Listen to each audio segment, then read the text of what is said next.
Bum bum bum, the Duke and his bride have arrived.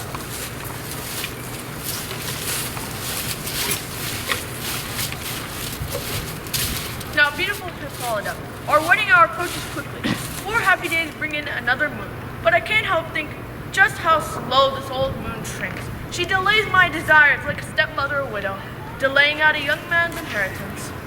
4 days will quickly merge themselves into night. 4 nights will quickly dream away the time. And then the moon, just like a silver bow made in heaven, will watch the night of our ceremony. Okay, sure. Go, Phil. Get the Athenian youth excited for the celebrations. Awake the lively and excite the spirit of joy. Turn sadness off the funeral. The half-hearted companion is not for our ceremony. Hippolyta, I chased you with my sword and won your love by wounding you. But I will marry you in another way, with glory, triumph, and with a parade.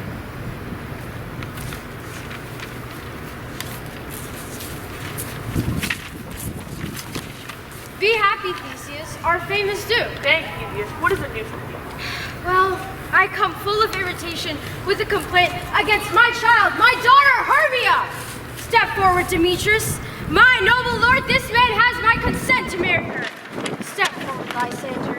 And, my gracious Duke, this man has bewitched the heart of my child. You, Lysander, you have given her poems and traded love tokens with my child. You have sung by moonlight at her window with a soft voice, singing verses of deceitful love, and have stolen the impression of her imagination with bracelets of your hair, rings, ornaments, trinkets, souvenirs, toys, flowers, candies, all messengers of strong persuasion and impressionable youth such as my daughter.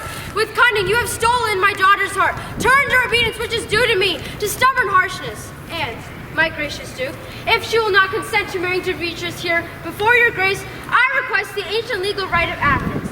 As she is mine, I may dispose of her, which will either be to this gentleman or to her death, according to our law, which is to be immediately carried out in this case. What do you say, Hermia? Be warned, beautiful maid. Your father should be a god, as a god. One that created your beauty, and one to whom you are only a wax figure. Stand by him, and within his power, to leave the figure alone or to destroy it. Demetrius is a worthy gentleman. So is Lysander. In himself he is, but in this case, lacking your father's approval, Demetrius must be held as worthy. I wish my father would look instead through my eyes. Rather, you must look to his eyes. I beg your grace to excuse me. I don't know by what power I became courageous, nor how it may affect my reputation. If I plead my thoughts before you, the Duke, but I beg your grace that I am aware of the worst that may happen to me in this case if I refuse to wed Demetrius. Either to die or to give up the company of men. Therefore, beautiful Hermia, question your desires. Know of your youth, examine well your past.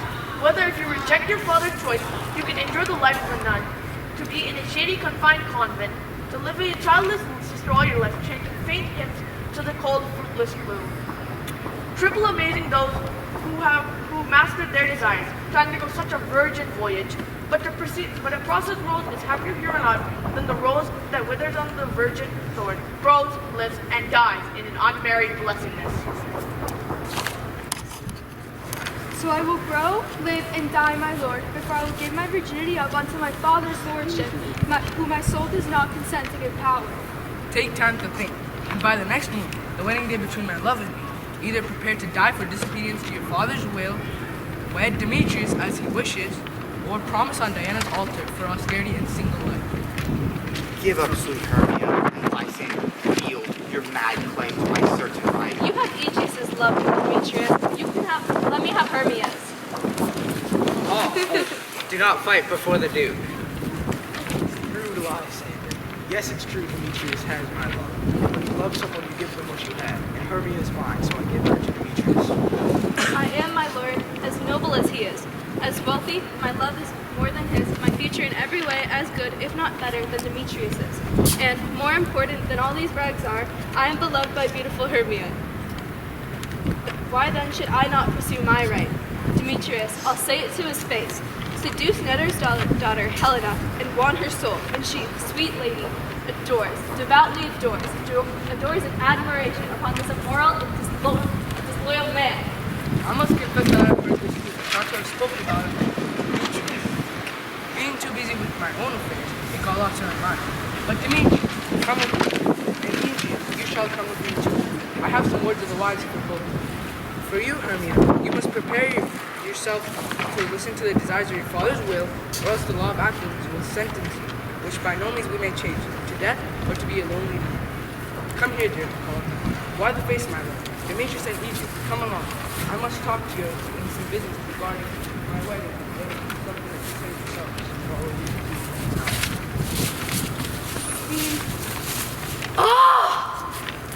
Hi there, honey. Why do you look so pale? Why do the roses there fade so fast? Likely for lack of crying, which I could show from the storm in my eyes. Oh my, for anything that I could ever read, could ever hear from a story or history, the course of true love never did run smooth. Either it was a difference in social rank, Damn, too important to be loved by lower class. or if there was a big age gap between lovers, True, too old to be engaged, too young. or if it depended upon the choice of family, Oh hell, to choose love through someone else. or if there was an agreement, war, death, or sickness to attack it, making it as quick as a sound, fast as a shadow, short as a dream, brief as a lightning in the cold black night, that in a flash unveils both heaven and earth. And before man has the power to say, look, the jaws of darkness eat it up, so quickly bright things come to an end. If true lovers have always been kept apart, then maybe it's just a part of how life works. So let's learn to be patient in our pain, since it's something all true lovers go through. As fitting to love as a dream, the wishes and tears of the poor fancy's followers. A good argument. Listen to me, Hermia. I have a widow aunt, a property owner of great income, and she is childless. Her house is a long way from Athens, and she treats me as her only son.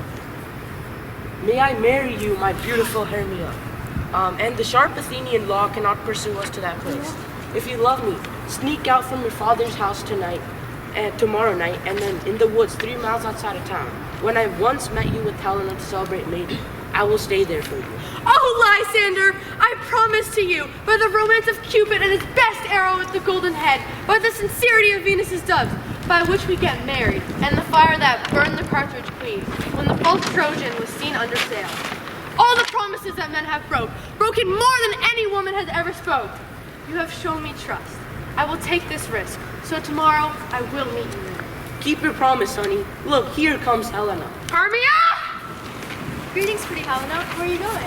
Are you calling me pretty? Take that compliment back. Demetrius loves your beauty. You are so lucky. Your eyes are guiding you to the stars, and your tongue is sweet, your voice more musical than songbirds to a shepherd's ear. In the springtime when hawthorn buds appear, sickness is catching. Oh, I wish attractive to yourself. I would catch yours, pretty Hermia.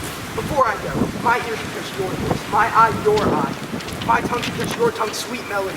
If the world were mine, Demetrius would accept me. I would give everything to be transformed into you. Teach me how to look like you. And with what art you sway the motion of Demetrius' heart. I frown upon him, yet he still loves me. Oh, I wish your frowns would teach my smile such skill. But I give him curses, and he still loves me. I wish my prayers could cause such love. And the more I hate, the more he follows me. The more I love him, the more he hates me. His stupidity, Helena, is not my fault. That is not your fault, but you being beautiful is. I wish I had that fault. Do not worry, he will no longer see my face. Lysander and I are leaving this place, and before the time I did see Lysander, Athens seemed as paradise to me. What good qualities my love hath that has made my heaven into a hell?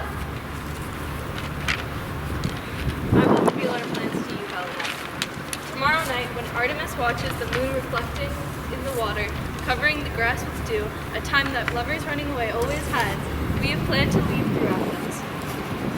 And in the woods we used to lay on faint primrose beds where our hearts emptied our secrets, Lysander and myself shall meet there, and then turn away our eyes from Athens to seek new friends in the company of strangers.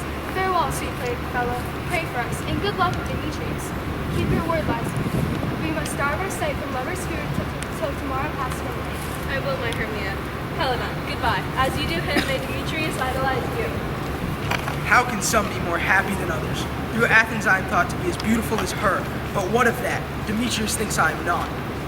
He ignores all of that. But what does he know? Just as he makes a mistake worshiping Hermia's eyes, so do I, admiring his qualities. Things crude and disgusting, holding no value. Love can turn into goodness and dignity. Love doesn't look with the eyes, but with the imagination. And therefore wings Cupid is painted blind. Love's mind has not a hint of any good judgment. Wings in no eyes represent careless haste, and therefore love is said to be a child, because he is so often fooled in choice. as shameless boys break their oaths in games, so the boy love lies everywhere. Before Demetrius looked into Hermia's eyes, he gave many oaths that he was only mine, and when this hail fell some heat from Hermia, he dissolved, and showers of rose melted. I will go tell him of beautiful Hermia's escape.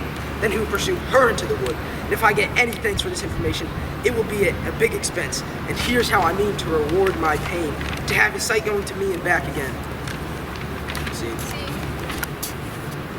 Is everyone here? You are best to call them generally, man by man, according to the list. Here is a list with everyone's names who are considered to be suitable throughout Athens to form an hour play before the Duke and Duchess on his wedding night. First, good Peter Quince, say what the play is, and then read the names of the actors and just get to the point. Well, our play is the most sorrowful comedy with the most cruel death of Pyramus and Thisbe. A very good piece of work, I assure you, and a funny one. Now, good Peter Quince, call forth your actors by the list. Everyone gather around. Answer when I call your name. Nick Bottom, the Weaver? Ready. Name what part I am playing and proceed. Nick Bottom, you are put down for Pyramus. What is Pyramus? A lover or a tyrant? He is a lover that kills himself in the name of love. Well, that will cause some tears in the true performing of it. If I do it. Let the audience pay attention to their eyes. I will move storms. I will cause grief in some measure. And to the rest, my chief humor is for a tyrant. I could play Hercules beautifully, or a part to rant and rage, to make all split. The raging rocks and shivering shocks shall break the locks of prison gates, and Phoebus' car shall shine from far and make and mar the foolish gates. That was fantastic. Now, name the rest of the actors. Okay, This is Hercules' style, a tyrant's fame. A lover is more soothing. Okay then. Francis Flute, the bellows mender. Here, Peter Quince. Flute, you have to take the role of Thisbe. What is Thisbe? A wandering knight? It's a lady that Pyramus is in love with. No, please, don't let me play a woman. I have a beard coming.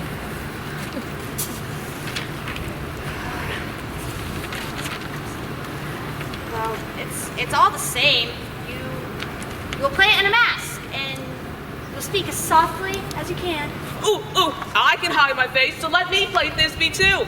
I'll speak in a monstrous little voice. Thisbe. Ah, Pyramus! Lover dear, thy Thisbe dear, lady dear! No. You will play Pyramus. And Flute, you will play Thisbe. Oh, well, proceed. The tailor, Robin Traveling. Here, Peter Quince. Robin Traveling, you will play Thisbe's mother. The tinker, Tom Stout. Here, Peter Quince. You will play Pyramus' father. I will be Thisbe's father. Snug the joiner, you will be the lion's part. You have the lion's part written? Please give it to me. I'm pretty done. You can do without memorizing this script. It is nothing but roaring anyways. Let me play the lion too. I will roar that so that any man's heart will be pleased. I will roar so loudly that I will make the Duke say, "Let him roar again! Let him roar again!" But if you were to do too terrifying, you would frighten the Duchess and the ladies, and then they would all shriek, which would be enough to hang us all, right guys? That would hang us, every single other one of son. Okay, I agree, my friends. That is true. If we frighten the ladies too much, they would have no choice but to hang us. But I will aggravate my voice so that I will roar as gently as a sucking dove. I will roar like a nightingale. You will play no part but Pyramus, because Pyramus is a very sweet-faced man, a proper man, just like someone would see on a summer's day, and a lovely gentleman-like man. Therefore, you must play Pyramus. Well, I will take the role. What beard would we best have then? Whatever you think is best. I will play the part in your straw-colored beard, your orange tawny beard, your purple ingrain beard, or your yellow French crown-colored beard. Some of your French crowns have no hair at all, and then you will play bareface.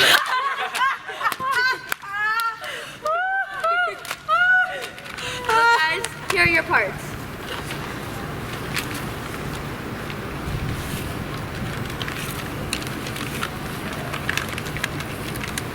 And I'm going to beg you, request you, and even desire you to learn them by tomorrow night. We will meet me in the Palace Woods, a mile outside of town by moonlight.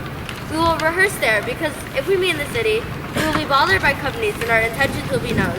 In the meantime, I'll write a list of props for what our play needs. I hope you all won't let me down. We will meet, and there we will rehearse obscenely and bravely. Practice, be perfect, adieu. We will meet at the Duke's Forest. Enough. Be there or be square.